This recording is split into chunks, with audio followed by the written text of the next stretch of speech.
We come to almost no blood loss, maybe somewhere flesh wound or so. If we run for a long time, might run right away home or rest a little bit somewhere and go home anyhow before you even get there. If there's almost no blood loss, most likely no blood trail, you don't know what direction that deer went. It went home. You never find it. Now we come to the heart shot. If you hit the heart anywhere, it probably jumps straight up, comes down and runs away. I don't call it run away, it spooks away. It kind of runs uncontrolled, sometimes through bushes or anything. And it runs 80 yards and collapses, sometimes in the run, or it stops and falls down slowly. Now what happened if you shoot and you know you have a good heart shot, it runs only 20 yards and collapses. Then you did not really hit the heart, you hit the arteries in front of the heart. And you stopped the oxygen supply to the brain almost instantly. He will run only 20 yards and collapse. Sometimes a heart shot could look like a shoulder bone shot. Instead of hitting it here, you hit a little higher and hit the heart somewhere and hit the bone on the other side. The arrow doesn't go through. The arrow goes just maybe the tip length or a little more in. Looked like a shoulder bone shot. But if it runs, first it spooks away, reacts completely different, and the arrow does not jiggle so much because it's more in the body. It stays more where it is constantly. More so importantly, reaction of the deer after the shot. Now we come to the long shot. The long, how big is the long? They go all the way from the front, all the way back to here. The diaphragm is connected to the edge of the ribs here. And the lungs go so far back, even so back here they're not really that heavy, but they're lungs, and the liver sits right behind it. If you know how that looks on the inside, the diaphragm goes from the breastbone down here, all the way along here, and goes kind of on to here somewhere, and goes towards the front, and that's where the liver is laying in.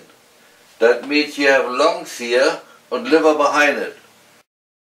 If you have a broadside shot and aim for my perfect aiming point, when you shoot out a high stand somewhere here, you hit the lungs, and the other side of the lungs, you have a double lung shot, perfect shot. You don't have to be a competition shooter with a bow and arrow. You have about an 8-inch target here, that's a big target. But you got to learn where to shoot, when to shoot, and more important so, when not to shoot.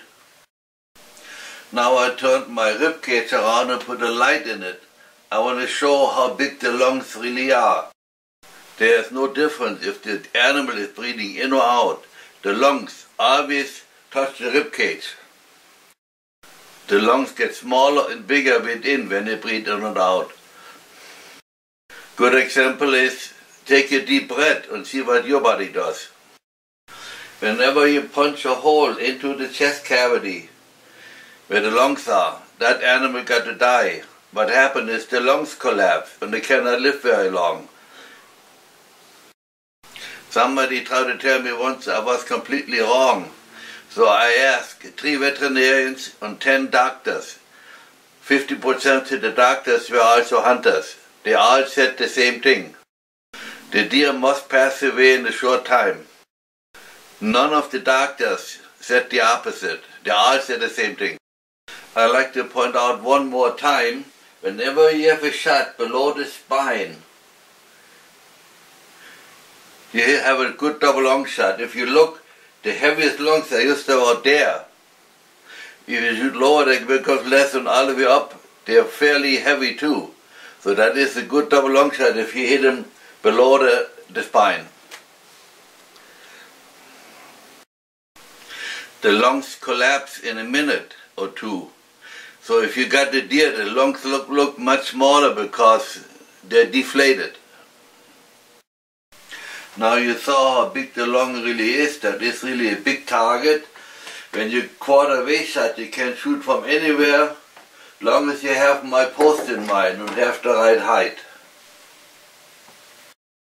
The reaction of the deer by a long shot is very similar, like by a hard shot.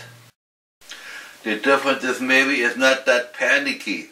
It will probably run along a trail, but not run right through the bushes. It will run a similar distance, 60-80 yards, and collapse. Normally I don't even look for a blood trail, except when you shoot a muzzleloader. You have so much smoke you cannot see where it runs. Then you have to look for a blood trail to find it, so you know what direction it took off in. Or if you hunt to heavy brush or swamp area, when you go in the swamp, you must follow the blood trail, otherwise you'll never find it. If you shoot a deer low, you probably have a blood trail right away. And if you shoot it high, you see where you shot it and there's no blood trail for 20 yards or so, because the chest cavity got to fill up with blood first. 2 years ago, shotgun season, opening day, I shot a buck from 40 yards with a shotgun. I hit it right there. From the top down, and on the other side it came about half down out. The deer collapsed about 40-50 yards in front of me. I saw it fall, so I went down right away and checked it out. I had a good double long shot, but then I followed the trail back. I wanted to see when the blood trail starts. The blood trail started 20 yards from where I shot the deer. So I went back where I shot the deer, and there was a big blood splash on the other side of the animal where I shot it. But not only blood, also was like a little hill, bluish looking, that tall. So I thought, what the hell is this? I had a double long shot, it looked like a liver. So I investigated a little more. This was compressed lung, but the slug pushed out in front of it. It was bluish green looking, not light at all, not like a lung, already compressed in the blood, and it was bluish green. So then I started thinking a little bit about it. The lungs have the same amount, I call it plus and minus blood. That means with or without oxygen in it. So when you shoot two, you very seldom can have one color only. It's always the same. And I never saw that much of a difference in the color. I used to be butcher in Germany. We butchered a lot of animals. I seen it once during a bow season. I shot a deer and I followed the blood trail, and there was a real light piece laying on the ground. And after I investigated a little bit, it was a little bit fat, bloody looking, so it was real light looking colored. Could have been taken for blood. Now we come to the liver shot. The liver lays in the pocket in there where the diaphragm goes to the front. That's where the liver lays in. And more on the right side, not so much on the left side. And right behind is the stomach. And the liver is only that thick from the front to the back. And this goes to more than half of the opening of the chest cavity.